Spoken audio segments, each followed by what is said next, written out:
What's going on, guys, and welcome back to another LS swap video. So I think it's finally time we get that old girl into the garage and start pulling the motor. It's finally time. I've got the motor sitting here, engine hoist. I got a stockpile of parts sitting over there, and I've somewhat kind of cleaned the bay that this car is going to be sitting in. I've kind of changed my mind on where I'm doing this. As you guys know, in the last couple of videos, I've got a fully operating mechanic shop at my disposal. It's a family-owned shop, and I've got my own bay there that I could use.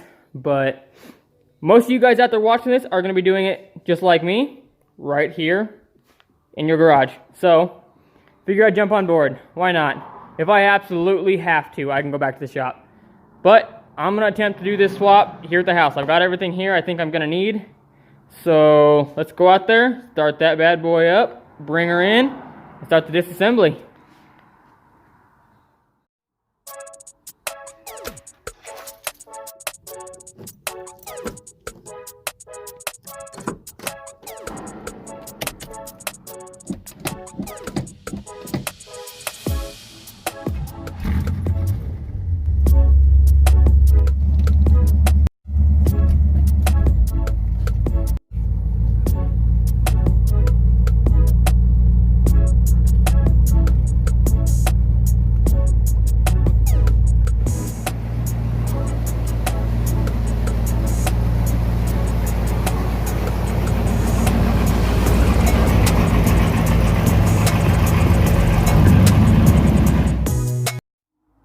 Alright, so now that I've got her in here, first thing I'm going to start with is draining all the fluids. So I got to drain radiator fluid, I'm going to drain the oil from the motor, and the trans fluid. So let me get it jacked up and blocked in the rear, and then I'm going to drain all the fluids. That's step number one.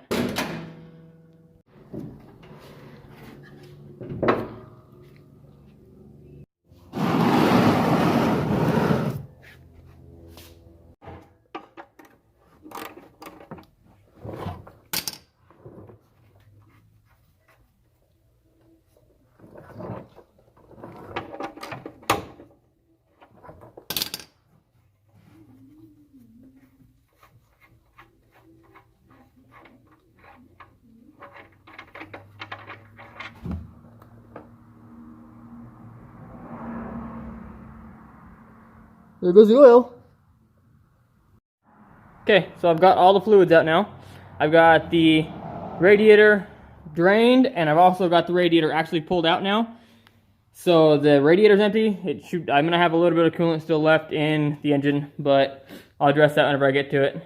And the motor oil is out, and I have just gone under the car and made a mess, but I did drain the transmission. So all of the fluids that I need to have out are now out of this. And next I'm going to remove the driveline. Okay, so it's been a couple minutes. I got my driveline out. It's sitting down there. I've got my carburetor off, my wire harness that used to run, show you real quick. The wire harness for the alternator used to run right here, and it would ride inside this little channel. And it's looped up now, and it's just kind of stuck up there above my hood. I got my fuel pump down there. I just snipped the lines just because I have no fuel lines I'm running anyways. So that red line, as you can see, right here, I snipped that. And there was another one down beneath. Snipped it. So the fuel pump is now undone. The power steering pump I couldn't get undone from the back, so I just unbolted it from the motor, and I will set it off to the side until I get the motor out and I have more room to screw with it. I get that to balance there again, but that is out. I got the starter off from underneath. The starter is actually sitting over here. So I got a pile of stuff over here. All the parts I took off. I've got my carburetor, my upper and lower radiator hose, my fan, my belts.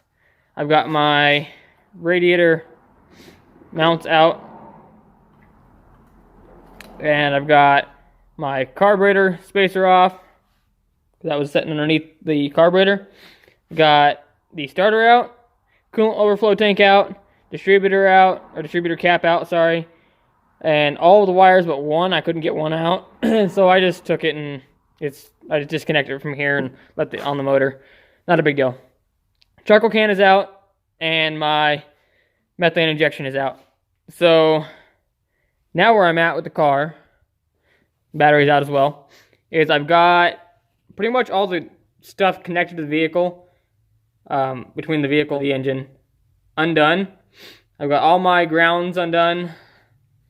I've got everything off that I don't need, and I'm going to try and get the engine and the transmission out at the same time.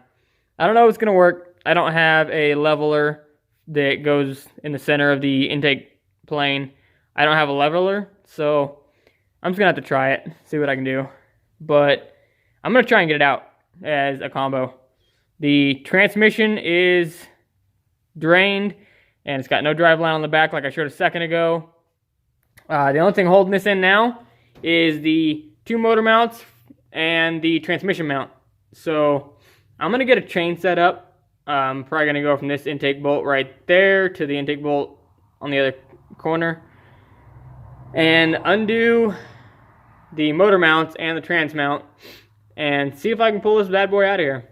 So let me get a chain set up and see what we can do.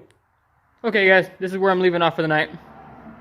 So I went to pull the motor out with the chain, and I realized that my big, huge, gigantic front bumper was prohibiting me from getting the engine out.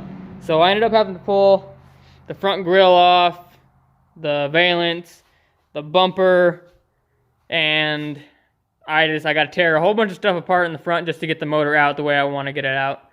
So I'm going to leave off right here for the night. I'll pick back up tomorrow because it's dark outside. I'm done for the night. I need to take this radiator support out, and once this radiator support's out, I should be able to just hook the hoist up to the engine and pull it all out, because there won't be anything in front of the engine at that point. There'll be nothing in front of it. It'll just be up about I'd say 3 inches. So go up 3 inches and then just pull it straight forward, and it should just come right out. But like I said, this is kind of where I'm at for the night. I'm definitely going to get it out tomorrow though. So as always guys, if you liked the video, go ahead and leave a thumbs up. Comment if you have any suggestions down below, and be sure to subscribe. So if you're new to subscribe, be sure to click that bell notification. As always guys, catch you in the next video. Thanks for watching.